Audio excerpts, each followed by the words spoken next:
6 months ago, my husband Mike destroyed our lives. You see, Mike and I were married for 3 years, and in all that time, I never saw any sign of trouble in our marriage. From the beginning, he was someone I thought I could depend on entirely, a solid, trustworthy partner who always seemed committed to our family. He used to be a devoted father to our 2 kids. He worked hard to provide for us and took pride in being there for our family. However, the turning point came when his mother passed away suddenly. Her death hit him harder than anything I'd seen before, and he became a different person in ways I struggled to understand. While I sympathized deeply with his grief, as I too had lost my parents at a young age, his reaction seemed very off for some reason. At first, it seemed almost minor. Mike would skip a day of work here and there. He'd tell me he was too tired to get up and go since his mother's death, and I thought maybe he just needed a break to recharge. But it soon turned into something much bigger. Instead of resting or looking for ways to work through his grief, he began spending entire days in the basement, glued to video games. Hours would pass, and it was like he'd forgotten about everything outside that screen, his responsibilities, his family, even himself. Even then, I tried to be understanding, believing that he might be using gaming as a way to escape from the pain of his mother's passing. But as the days turned into weeks, with him always skipping work, I began to worry. You see, we depended on him financially. If I had my own job, perhaps I could have given him space to process things his way, but he was the one who had insisted on me being a stay-at-home mom. Early in our marriage, when we were preparing for our first child, Mike had strongly encouraged me to leave my job, saying he wanted our children to have a mother at home who could nurture and care for them full time. So I agreed with him. It was a choice I made out of love for him and our future family. At the time, Mike had a stable, well-paying job, and we worked hard to save a lot of money. But now, with him skipping work while we had 2 children to look after, the whole situation began to feel like a ticking time bomb. Every day he missed work increased my anxiety, leaving me terrified that eventually he'd be terminated and we'd have no way to support ourselves. On top of this, Mike also withdrew from helping with anything around the house. He barely interacted with the kids anymore and often ignored their requests for attention or playtime, leaving me to manage them alone. Simple tasks like loading the dishwasher or doing a few dishes suddenly became unbearable for him, and he refused to lift a finger. Personal care, too, fell by the wayside. Days would go by without him even taking a proper bath, and he would sometimes carry a stale smell, seeming oblivious to it. But the worst part was if I ever tried to talk to him about it, he would get agitated and angry. He would sometimes yell at me in front of our kids, something which he had never done before, leaving them confused and afraid. Eventually, the inevitable happened. His boss fired him. After weeks of absences and no formal communication, his company couldn't wait any longer. When Mike received the news, he exploded in anger, pacing around the house in a rage, throwing things, shouting at me and the kids if we dared to come near him. I tried to stay calm, cautiously telling him that we'd seen this coming after he'd been gone so long without notifying his boss. But this only seemed to trigger him. His face twisted with anger, and he started yelling about how nobody understood him or what he was going through. He started mumbling about how he had given years of his life to the company and his boss had no right to just fire him. He furiously said that he was so pissed at his boss that he could even shoot him. I looked at him shocked and realized from the intensity in his face that he wasn't joking or exaggerating. He looked like he genuinely meant it. Now, Mike was never a violent person, and before his mother's passing, if anyone would have told me that he would be talking like this, I would have never believed them. However, clearly he had changed and seemed like an entirely different person. Hearing him say that he wanted to shoot his boss made my stomach twist in fear. At this point, I began to realize my husband's struggles might go deeper than grief or anger. He might be dealing with depression, something beyond what I could help him with alone. I decided to gently suggest he consider seeing a therapist. When I first brought it up, he was defensive and outright refusing to talk to a stranger about his problems. He brushed off the idea, claiming he didn't need help and that he'd figure things out on his own. But as his mood swings grew more severe and unpredictable, leading to frequent arguments and tension between us, he finally gave in and agreed to give therapy a try. I felt a spark of hope, thinking that maybe with professional guidance, he could find his way back to himself and to us. At first, I thought therapy might actually be making a difference, but soon it became clear that something wasn't right. Instead of focusing on healing or working through his issues, Mike began to develop strange and impulsive behaviors. Out of nowhere, he started spending lavishly on luxury items we couldn't afford. Expensive perfumes, designer sneakers, things he'd never even cared about before. I reminded him that he was out of a job and we only had a limited savings, so he should not be spending whatever money we had left on buying unnecessary things. However, Mike just ignored me and started saying how he finally had clarity and he knew what he was doing. With each passing day, I watched our savings dwindle. It was painful and terrifying to think that if this continued, we could lose everything. The possibility of my children and me being left without a safety net or a stable home weighed on me constantly. I realized then that I couldn't rely on Mike to turn things around, at least not soon enough to make a difference. I needed to step up and find a job, any job that could help us stay afloat. After days of searching and juggling interviews, I finally secured a part-time job at a fast food restaurant. It wasn't what I'd ever pictured myself doing, but it was a small step towards stability, and I clung to that. But now, my life had become an exhausting routine. Not only was I working part-time, but I was also handling every single responsibility around the house, from laundry and cleaning to grocery shopping, paying bills. Everything fell on me. My children needed care, guidance, and comfort, especially now as they were beginning to sense the tension and changes in their father. I was stretched thin, balancing work and home life on my own, while Mike drifted further away from us. His days were spent in the basement, which he turned into a makeshift man cave. He was either there or out for therapy appointments, rarely interacting with the kids or me. He'd even barred us from going into the basement, making it clear that this space was off limits to any of us. Then, about 6 months ago, as I was preparing dinner in the kitchen and helping the kids with their school assignments, Mike came up from the basement practically buzzing with excitement. He looked like he was really happy, and there was something I hadn't seen in him for a long time.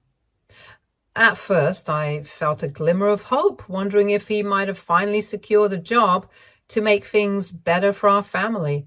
I asked him what was going on, and he started excitedly telling me that he'd been talking with his therapist. For days, they had been discussing what his dream future looks like, and apparently today he had finally taken the first step toward making that future happen. Confused, I asked him what he meant. Up until now, he had never mentioned any kind of dream future or life goals that he was working towards. Then Mike started telling me how ever since his mother passed, he'd felt too tied down by everything here, our life, our family, this home. He explained that for a long time, he'd been wanting to leave everything behind, to escape and start over somewhere far away. However, he couldn't just do that since he was married and had 2 kids, and this is why he had been depressed for months. I was taken aback, realizing the implication of what my husband just said. This was my husband, the father of our children, blaming us for his unhappiness. I looked over at our children who were still lingering nearby and gently asked them to go to their rooms so Mike and I could talk alone. I needed to understand exactly what Mike was talking about, so I asked him directly, "Why would you say something like that? What do you mean you want to leave everything behind?" Mike looked at me with a strange detachment, explaining that ever since his mother had passed, this entire city felt lifeless to him, as though nothing here held meaning anymore. The sense of emptiness, he said, had weighed on him so heavily that he could no longer stand the thought of staying. However, after talking to his therapist and realizing how short life can be, he was now going to work hard to make the most of whatever days he had left. Then came the real shock. Mike went on to tell me that after some serious thinking for months, he had finally sold our home, which is why he looked so excited to talk to me. He continued to say that now he could finally move on to a new phase in his life where he would just be traveling across the country with no worries in the world. I froze, barely able to comprehend his words as Mike continued to say how he just wanted to live the van life from now on. "What do you mean you sold our house?" I asked, hoping I had misheard. But he started telling me how I should not worry because if I wanted, me and the kids could join him in living this dream life. Mike explained to me that he'd rather do it on his own, but if I insisted, he'd let us join him while traveling. According to him, he had sold our house at a very good price, and with this money, he wanted to buy a van, convert it into a tiny house, and set out to live on the road, embracing a nomadic van life. I stared at him, searching his face for any signs that he might be joking, or maybe he had just lost his mind finally. But he looked serious, deadly serious. "You sold our house? Without even talking to me about it? Are you out of your mind, Mike? This is our home, our life. How could you make such a huge decision without including me? Do you even care what I want? Or is this just all about you and your so-called dream?" I could feel my face flush as I kept going. "We have responsibilities, Mike. Bills, stability, a future to think about. Not to mention, how do you expect us to live in a van? What about my job? What about everything we've built together? You just decided all of this on your own and expected me to be okay with it?" My voice cracked as the frustration, disbelief, and hurt spilled out all at once. "This is my house," he said flatly, "so I don't really need your permission to decide on what I want to do with it." With an almost rehearsed enthusiasm, he continued to convince me that this was the best decision for all of us. He pointed out how unhappy and sad he had been for months and had ignored me and the kids. But now, for him to be happy again, he needed to do this. Hearing his words, a surge of anger flared up inside me. Anger I had been trying so hard to suppress over the past months. Did he honestly believe I would just go along with his ridiculous plan? He sold our home, the place where we raised our kids, shared memories, and built our lives without a single word to me beforehand. As the reality of his choice sank in, so did the practical fears. Where were we supposed to go now? "That's completely up to you," Mike said. "If you want to come with me, we can use the money I have to buy the van and start traveling. If not, well, maybe you can stay with one of your friends for now. But you'll need to figure out a place for you and the kids soon.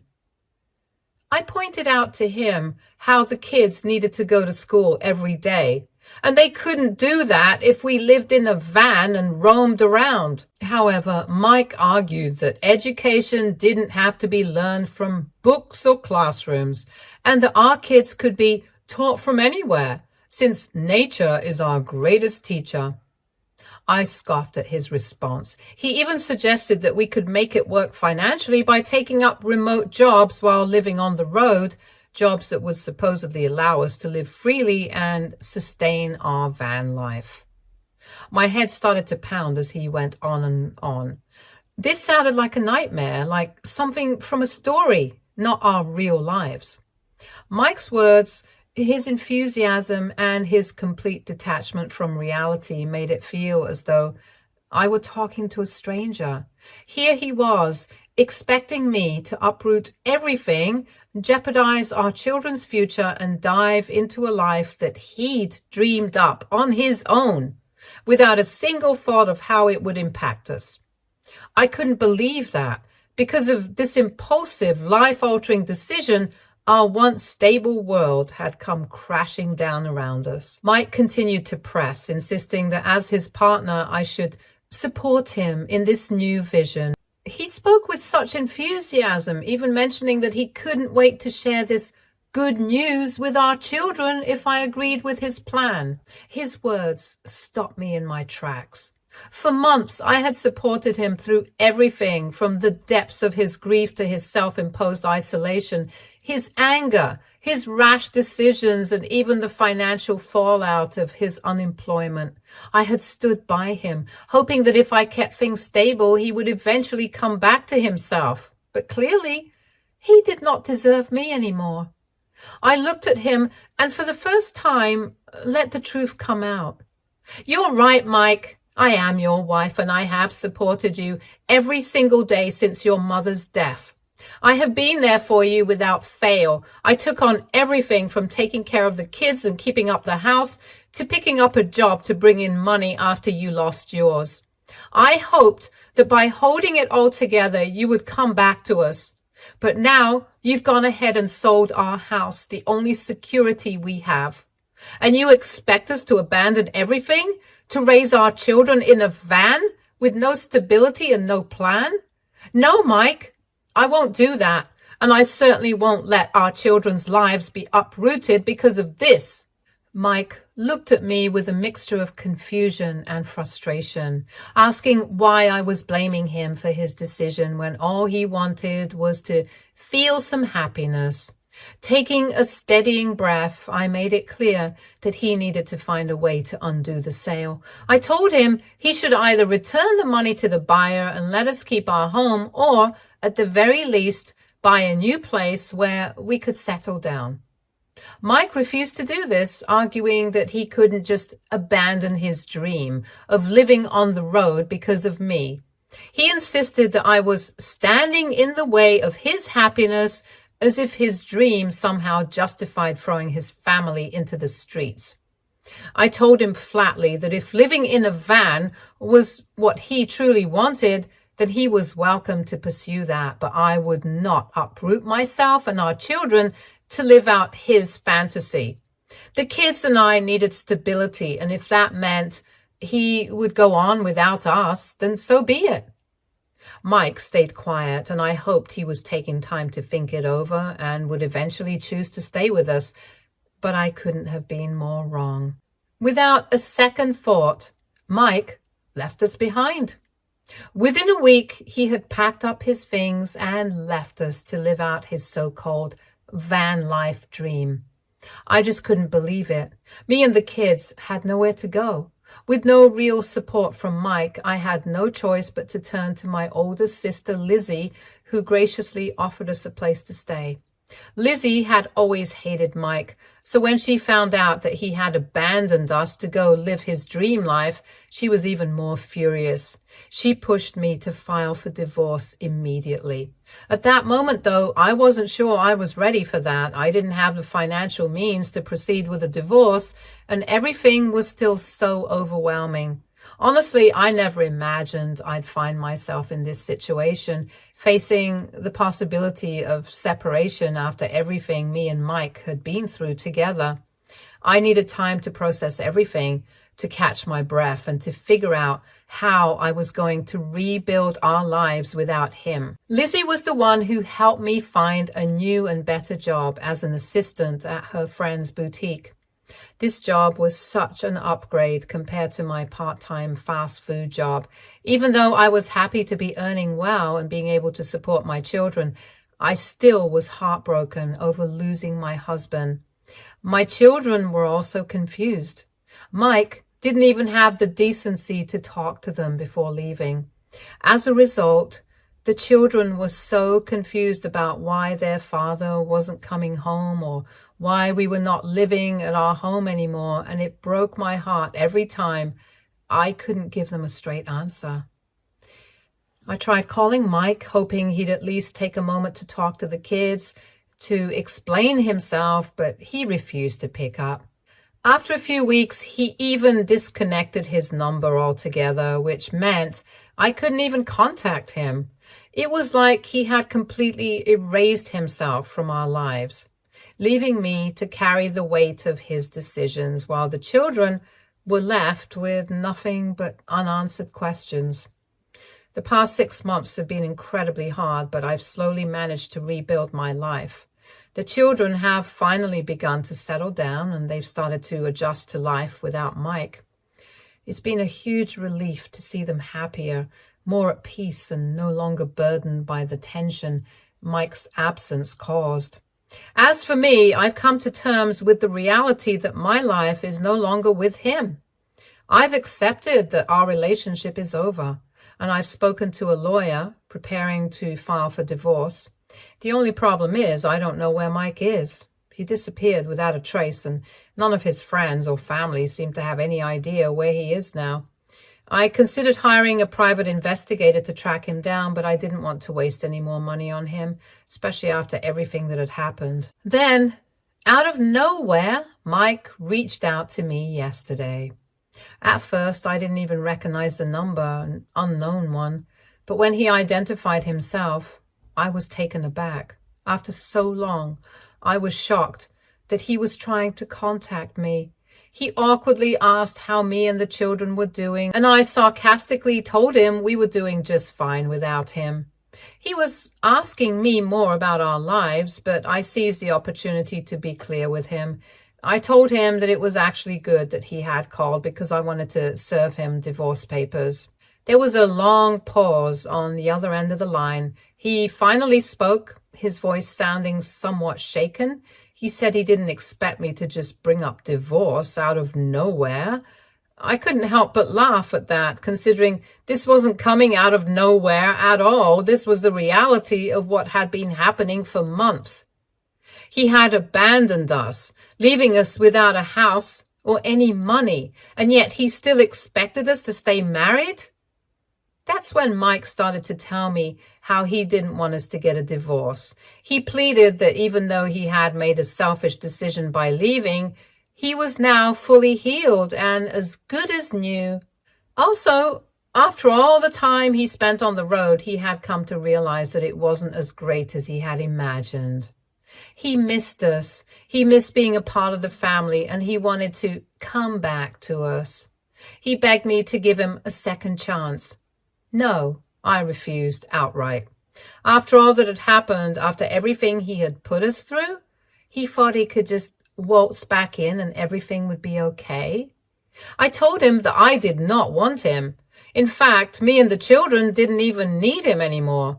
We had moved on. We were doing just fine without him, and we were better off that way. Hearing this, Mike tried to argue with me, insisting that I was being too harsh, and that he had changed on the road and that things could now go back to how they were. But I stood my ground. In the end, I told him he could take a few days to process everything, but I was going ahead with the divorce no matter what he felt. AITA. Update 1. Thank you everyone for your suggestions. To clarify a few points. Mike never reached out to us even once during his 6-month hiatus on the road. He never gave me any money or paid child support. Besides his mother, Mike was never really close to any of his family, so no one had any idea where he went during these past couple of months. For anyone out there speculating that maybe he was cheating or that he had some side chick, which is why he abandoned us in the first place, and now that things didn't work out with her, he's coming back to us, honestly, I don't care anymore. I'm not interested in digging into what he was doing or where he was. At this point, it doesn't even matter. The past is behind us, and whatever happened, happened. What I need now is clarity, peace, and stability for myself and the kids. At this point, all I want is a divorce from Mike. That's all. Update 2. So I finally met up with Mike and served him with divorce papers. At first, he thought that simply meeting with me would somehow prove to me that he had changed, that I would see the person he had become. He started by telling me that he now had a steady job and had been diligently saving money. He said that during his road trip, no matter where he went or what new place he tried to settle into, he only found himself missing me and the children. He pleaded with me, asking for another chance, promising that this time he would do things differently. He even said he would buy a house for us again. I reminded him that he had sold our last house without my consent, a decision that had left me feeling betrayed and unimportant. He quickly promised that this time he would make sure I was included on the house deed, so that I would feel secure and protected this time around. I just shook my head at his empty words and handed him the divorce papers. I knew better than to believe him this time. The look on his face when he realized what was actually happening, when he saw that he wasn't being handed a second chance, but instead a lawsuit for child support and divorce papers, was absolutely priceless. He seemed completely taken aback, almost like he couldn't believe it. He asked me in utter disbelief why I was doing this to him, especially since all he wanted was to reunite us as a family. I made it clear to him that if he truly wanted to be there for the kids, that was fine, but I didn't want anything more than that. I told him straight up that he was not my partner anymore, and I wasn't about to let him disrupt my life again. I've been through enough. He tried to argue some more like he always does, but I wasn't having it. I just turned around and walked away. At that point, he wasn't even worth fighting with anymore. I've heard all the empty promises and seen the same pattern too many times to keep wasting my energy. I was done with the drama. Since then, Mike has been bombarding me with multiple voicemails, practically begging me to meet up with him again, asking for another chance. The way he's acting feels almost desperate, and I can't help but feel irritated. He keeps texting me about how he lost his mother and now he's going to lose me and the kids too. The thing is, this man was the one who walked out on us in the first place, leaving us all behind without a second thought. And now, here he is acting like he's the victim, trying to manipulate me into feeling responsible for his misery. It's like he thinks a few pleas will somehow erase the past. But that's not how it works. Update 3. It's been 7 months since my last update, and I apologize for the delay in updating anything here. Life has been a whirlwind, but I just wanted to share where things stand now. After a lengthy divorce process, I finally got my divorce from Mike.